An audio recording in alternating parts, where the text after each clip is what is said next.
जय हिंद दोस्तों, मैं हूं अनूप और आप सब लोग देख रहे हैं ग्लोबल कॉन्फ्लिक्ट। तो दोस्तों, एक तरफ जहां पे टर्की के ऊपर S-400 खरीदारी को लेके सैंक्शन लगाया गया है, तो वहीं पे कई सारे जगहों में इन बातों को लेके भी चर्चा किया जा रहा है कि जो बाइडेन के गवर्नमेंट आने के बाद भारत के ऊपर किस तरीके का एक्शन लिया जा सकता है। वैसे अगर देखे तो सैंक्शन का संभावनाएं कम है, पर अगर ऐसा कुछ होता है तो इंडिया का जो भविष्य का एयरक्राफ्ट और तेजस मार्क 1A का जो ऑर्डर है उसके इंजन का भविष्य क्या होगा। आज के वीडियो के सबसे पहले हिस्से में अमेरिका के साथ तनाव के संभावनाओं के बीच में फाइटर एयरक्राफ्टों के इंजनों को लेकर भारत के पास क्या बैकअप प्लान हो सकता है उसके बारे में बताऊंगा। जबकि वीडियो के दूसरे हिस्से में मैं आप लोगों को twin engine deck based fighter aircraft के डिटेल डिजाइन और उसके नया एक अपडेट के बारे में बताऊंगा, जिसमें बताया जा रहा है कि इंडियन नेवी के इस फाइटर एयरक्राफ्ट को भी स्टेल्थ डिजाइन किया जा रहा है। तो डिटेल में जानने के लिए वीडियो के आखिर तक बने रहिए और चैनल को सब्सक्राइब और वीडियो को लाइक जरूर कीजिए। दोस्तों, S-400 खरीदारी के बाद टर्की के ऊपर जिस तरीके से अमेरिका द्वारा सैंक्शन लगाया गया है, उसके बाद कई सारे जगहों में इन बातों को लेकर भी चर्चा किया जा रहा है कि संभावित भारत के ऊपर भी अमेरिका इस तरीके का एक्शन ले सकता है। पर आप लोगों को मैं कई सारे वीडियो में बता चुका हूं कि इसका संभावनाएं काफी कम है।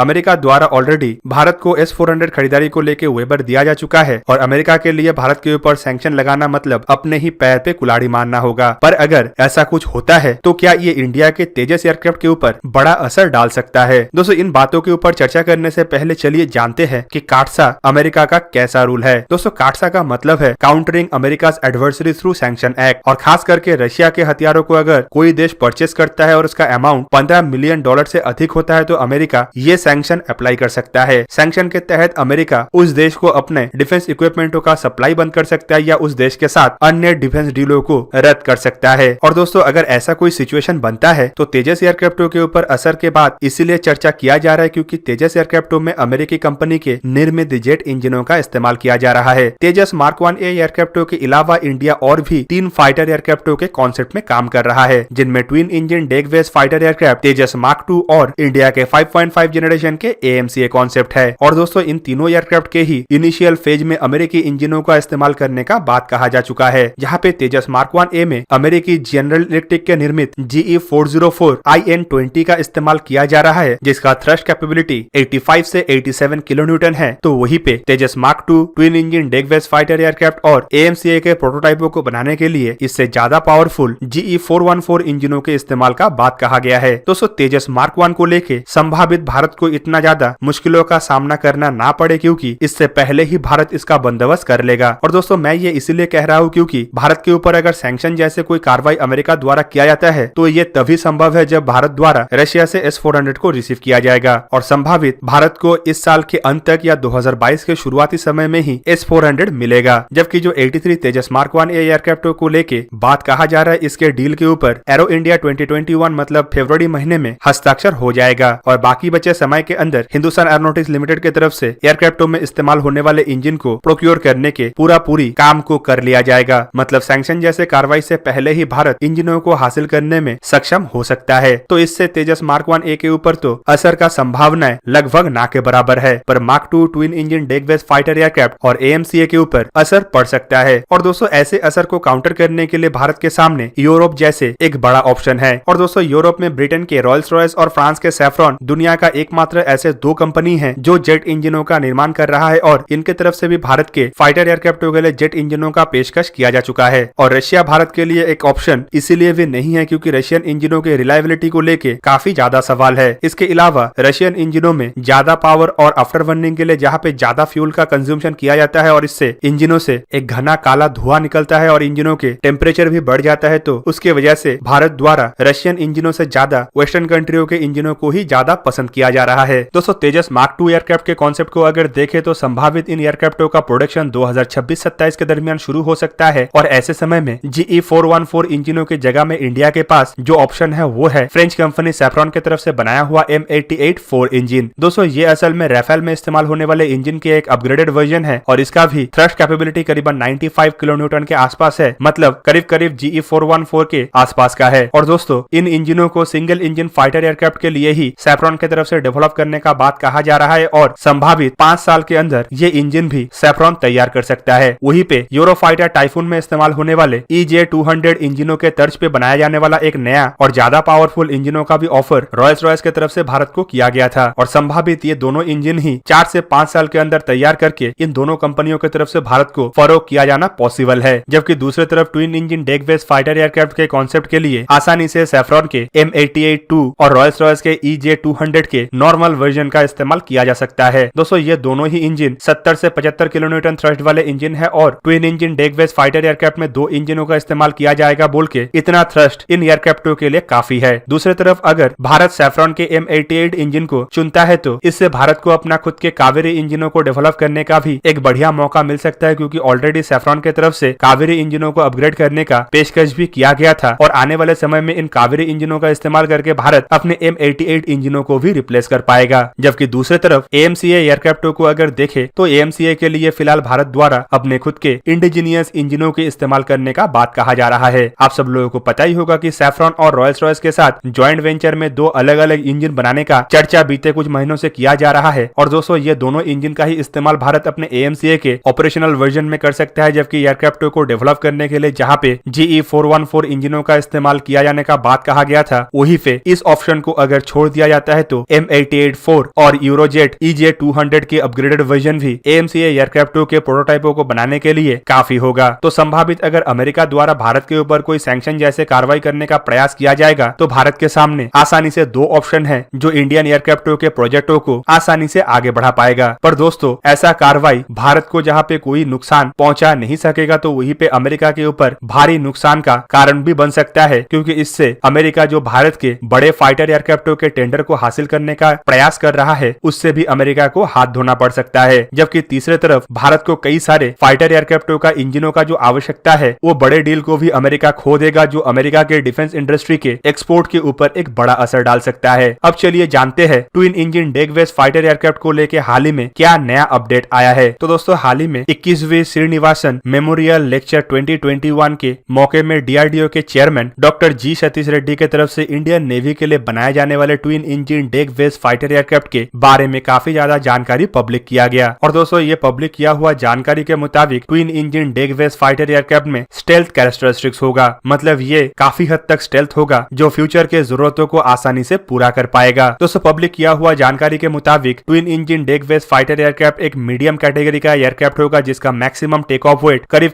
26 टन होगा। और दोस्तों इन एयरक्राफ्टों को ऐसे डिजाइन किया जा रहा है कि इसे स्टोवर एयरक्राफ्ट कैरियरों में भी इस्तेमाल किया जा सकेगा, मतलब short take off but arrested recovery system के साथ। और इससे आसानी से ये भी अंदाजा लगाया जा सकता है कि twin engine deck based fighter एयरक्राफ्टों को इंडियन नेवी के INS विक्रमादित्य और पहला indigenous aircraft carrier INS Vikrant के ऊपर भी इस्तेमाल किया जाना पॉसिबल होगा। दोस्तों एयरक्राफ्टों के एक मॉक डिजाइन को भी पेश किया गया है जिसके तहत हमें आसानी से पता चल रहा है कि एयरक्राफ्टों के फ्रंटल सेक्शन को काफी ज्यादा स्टेल्थी रखा जाएगा, जिसके वजह से एयरक्राफ्टों के रडार क्रॉस सेक्शन को भी कम करना काफी आसान होगा। दोस्तों इस एयरक्राफ्ट में कैनट्स का भी इस्तेमाल किया जाएगा ताकि एयरक्राफ्टों के मैन्युवरेबिलिटी बढ़ पाए, जबकि ये एक डेल्टा विंग एयरक्राफ्ट होने के साथ साथ एयरक्राफ्टों के विंग को फोल्ड करने का भी ऑप्शन रहेगा ताकि इसे आसानी से एयरक्राफ्ट कैरियर के अंदर स्टोर किया जा सके। इवन इन एयरक्राफ्टों के फर्स्ट फ्लाइट को लेकर भी जानकारी दिया गया है कि संभावित 2026 में एयरक्राफ्टों का पहला उड़ान संभव हो सकता है और 2029-30 के दरमियान एयरक्राफ्टों को नेवी में एक एक करके शामिल किया जा सकता है। दोस्तों इन एयरक्राफ्टों के कॉन्सेप्ट को इंडियन नेवी में इस्तेमाल होने वाले MiG-29K एयरक्राफ्टों को रिप्लेस करने के लिए ही आगे लाया गया है। मतलब इंडियन नेवी के पास जो 45 MiG-29K एयरक्राफ्ट है इसे totally twin engine deck based fighter एयरक्राफ्टों के द्वारा रिप्लेस किया जाएगा। और दोस्तों इससे पहले भी मैं आप लोगों को एक वीडियो के माध्यम से बता चुका हूँ कि ऐसे करीबन 100 या उससे अधिक एयरक्राफ्ट इंडियन नेवी द्वारा खरीदने का इरादा किया जा रहा है ताकि इंडियन नेवी अपने तीनों के तीनों एयरक्राफ्ट कैरियरों के ऊपर ऐसे एयरक्राफ्टों का इस्तेमाल कर सके। तो कुल मिला के twin engine deck based fighter aircraft के कॉन्सेप्ट को भी काफी तेज गति से आगे बढ़ाया जा रहा है और इसे एक सेमी स्टेल्थ एयरक्राफ्ट के हिसाब से डिजाइन किया जा रहा है। तो दोस्तों ये था आज का वीडियो। अगर आपको वीडियो अच्छा लगा तो इसे लाइक कीजिए और मेरे चैनल को सब्सक्राइब कीजिए और साथ में बना हुआ बेल आइकन को भी प्रेस कर दीजिए ताकि आप मेरा वीडियो देख पाए सबसे पहले। जय हिंद।